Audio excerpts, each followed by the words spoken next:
Touba ca kanam. asalaamaaleykum wa rahmatullah mbokku téléspectateur Touba TV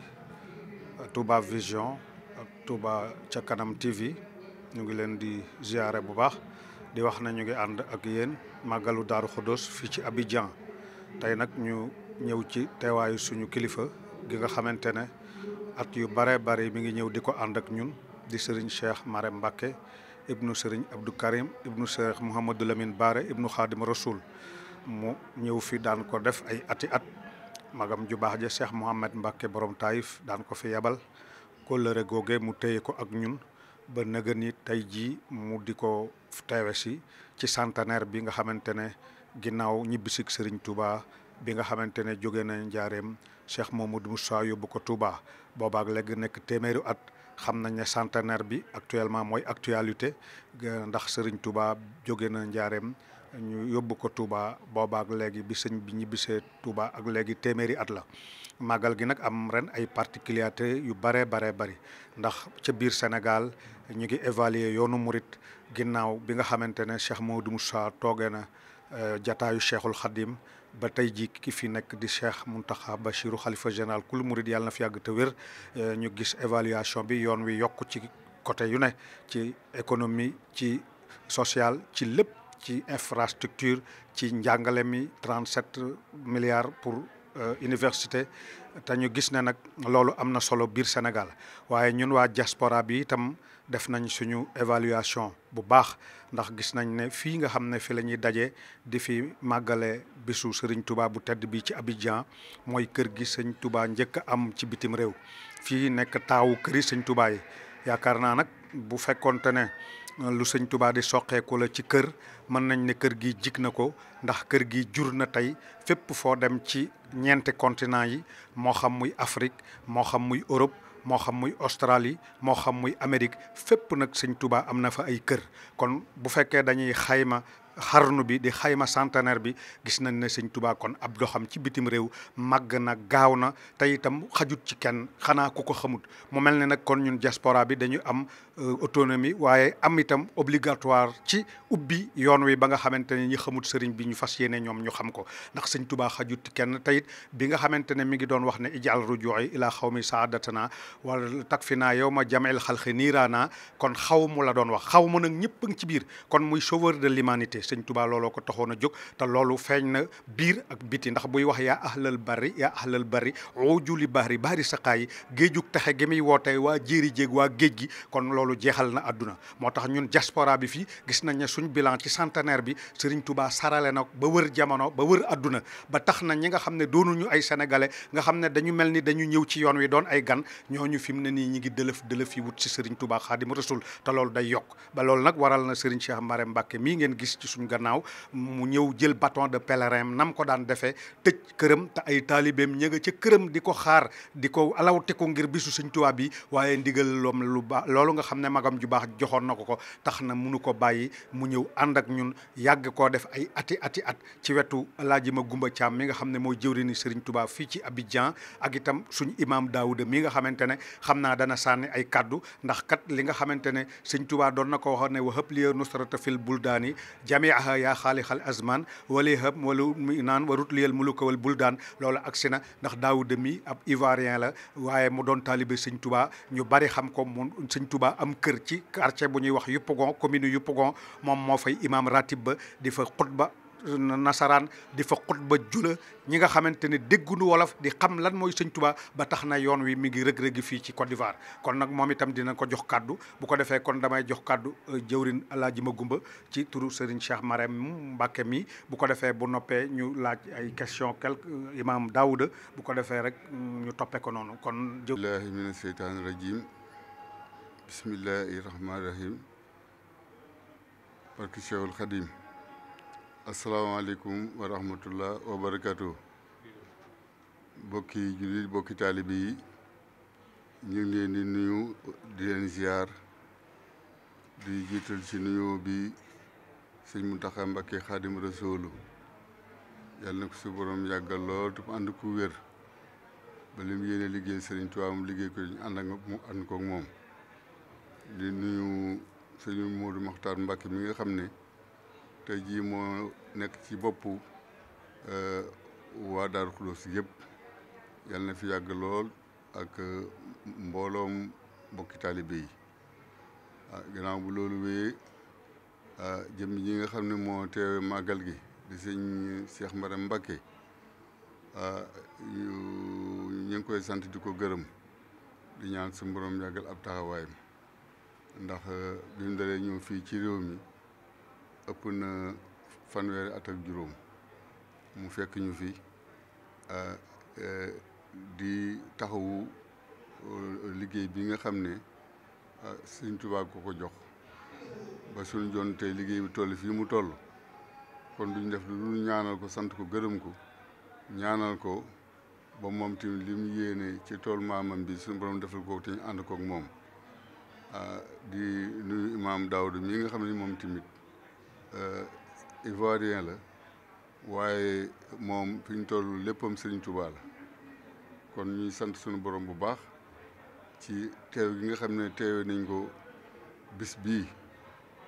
képp koo xam ne yàlla dogal na nga fekk li fi rek war nga cee sant suñu borom di ci fàttaliku tamit sunu màggi taalib yi nga xam ne ñoo jiitu woon fii ci réew mi fekkoon fii muy ab gott ñu toj gott bi buddi reen yi lay suuf si bam nooy ndax kër gi 1945 47 la ko tubaab yi joxoon waa sunu mag yi fi jiitu woon bañ demee wax ko sëñ Fallu yabal fi Alaaji Baara mu ñuy ñëw léemu barab bii boobu léegi nag ku fi mësoon ñëw ci at yooyee ba ñëwaat fi léegi da nga xam ni li sëñ Moustapha Dieng doon wax léegi tubaarkàlla macha allah ndax fii mooy ndeyu kër yi ginnaaw Tuubaa kër gi moo jiitu ci kër yëpp diaspora bii nga xam ne ñoo nekk Amérique Europe ñu ci bari de fii la ñu jaare jàll kon fii mooy dàtt bi ñoom ñi nga xam ne ñoo nekk Europe nag nañ xam ni fii lañ bàyyi ko woon fii la ñu tàmbalee ba jàllantu ci Italie ak fu diaspora bi nekk rek fii la fi tàmbale woon kon ñoom tamit ñu ngi leen di nuyu bu baax di leen siyaar di leen jaajëf bu baax a baax xam ne rek tamit ñoom tamit ñun ak ñoom benn lañu kon ñoom tamit ñoo ñu nekkal foofu ñu nekk leen fii kon Sëñ Tuubaa nag moo yaatu goo xam ne foofu waaye nekk rek na nga xam ne yaa ngi toll Sëñ Tuubaa bi kon yàlla suñu borom mu dimbali ba ñun ñëpp ñu nekk ci li sëñ bi bëgg la sëñ bi bëggul yàlla buñ ci sëñ bi seen ñu ngi sant ñëpp di gërëm ñëpp di sant ñu nga xam ne ñooy waa sunu mbokk Daaru Xudoos yi nga xam ñoo nekk ñun fii ay ñay xari lañu ay jàmbaar lañu tey jii sëñ Cheikh Maram li nga xam ne moom mi ngi ko doon dox fii ci ñoom ñoom ñëpp tey ji ànd ñu nekk wenn say loolu la sëñ bi bëgg kon yàlla na ci yàlla saxal ci barke sëñ Bouna Ousmane Mbacké ñu ngi sant ñëpp di gërëm ñëpp bàllu ak ñëpp yàlla suñu borom ba leen jégal jërë ngeen jëf ngeen baal ñu wax. Donc on est devant Imam Daouda, le imam ratib de la mosquée Kër Serigne Touba de Yopougon. Donc Imam, tu sais que cette Magal aujourd'hui c'est centenaire de la disparition du Cheikh Ahmadou Bamba Khadim Rassoul. On est ici à Abidjan pour célébrer ça, mais on te pose la question, comment tu as vu le bilan du centenaire au niveau de la diaspora, bilan du mouridisme, bilan de Cheikh Ahmadou Bamba au niveau de la diaspora 100 ans après Cheikhoul Khadim. أعوذ بالله من الشيطان الرجيم بسم الله الرحمن الرحيم الحمد لله رب العالمين اللهم صل على سيدنا محمد وعلى آل سيدنا محمد وسلم ورضي الله عن شيخنا أحمد بن خادم رسول الله ورحم جميع خلفائه ومريديه ومن والاه بإحسان إلى يوم الدين الحمد لله رب العالمين. Pour nous d'abord participer à cette Magal à ce Magal du centenaire de Cheikh Ahmadou Bamba, c'est pour nous une action de grâce. C'est un moment de reconnaissance. Quoique tout événement qui arrive aux musulmans est la volonté de Dieu, le rappel à Allah Tabaraka wa Ta'ala du Cheikh Ahmad Bamba. Nous sommes aujourd'hui dans la 5e année. Et aujourd'hui, le bilan que nous tirons déjà des actions du Cheikh Ahmad Bamba. Nous retenons que tout est positif. À partir du moment où l'objectif du Cheikh avait été d'insuffler un souffle nouveau, à appeler toute l'humanité vers ce qui devait être un cadre idéal pour la pratique véritable de l'islam, pour la connaissance de Dieu à travers la voie du prophète Muhammad sallallahu alayhi wa sallam. Voilà pourquoi il dit lakin unadi kudal ibadi ila imadi bila jalai ya ahla bahri ya ahla barri odu li bahri bahri sakha. Quand il a lancé l'appel à toute l'humanité à venir vers le pilier qui représente le prophète Muhammad sallallahu alayhi wa sallam. Bien évidemment, cette voie-là, il a rendu accessible à ce que tous ses disciples qui ont accepté d'emprunter sa voie puissent retrouver la véritable voie du prophète Muhammad sallallahu alayhi wa sallam. Et en matière de toutes les dimensions, que ce soit sur le plan spirituel, le plan structurel, aujourd'hui le plan infrastructure, aujourd'hui nous parlons d'université Cheikh Ahmadou Bamba à Touba. Nous parlons de la mosquée Massalikul Jinan. Et même aujourd'hui, quand nous parlons de diaspora, mais aujourd'hui, nous sommes, en tant qu'Ivoiriens, nous sommes quelque part fiers. Parce qu'aujourd'hui, le travail qui se fait en Côte d'Ivoire, c'est que le message de Cheikh Ahmadou Bamba a commencé à être appréhendé par les Ivoiriens. Il y a encore des années en arrière, les Ivoiriens se posaient beaucoup de questions sur ce que c'est que cette histoire de Mouridia. Mais aujourd'hui, une importante frange de la population musulmane ivoirienne est en train de comprendre le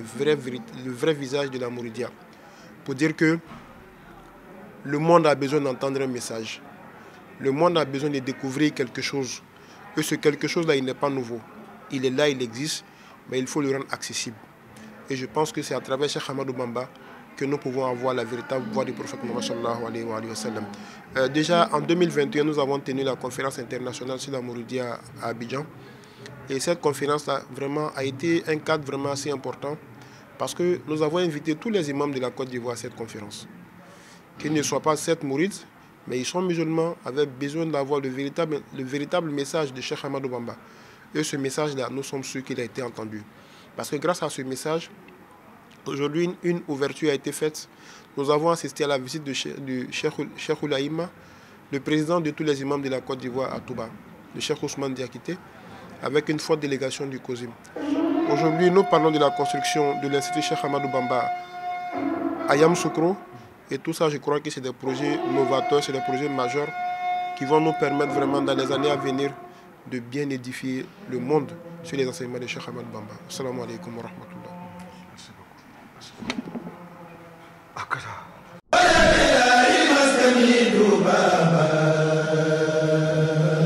Touba ca kanam.